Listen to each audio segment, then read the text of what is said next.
Kembali lagi bersama kami dalam Wajah Aceh. Pemirsa Badan Pengawas Pemilu Bawaslu Aceh Timur dan Satpol PP menertibkan alat peraga kampanye caleg dari berbagai partai politik.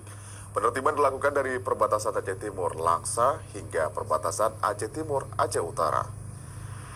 Dengan dikawal pihak kepolisian, TNI dan Satpol PP, petugas menurunkan sejumlah APK caleg yang dipasang melanggar aturan.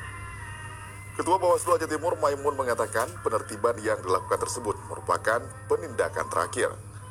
Sebelumnya pihak Bawaslu telah menghimbau kepada seluruh pimpinan partai politik di Aceh Timur untuk tidak memasang APK di fasilitas pemerintahan dan fasilitas umum seperti di tiang listrik, jembatan, pepohonan, serta fasilitas lainnya.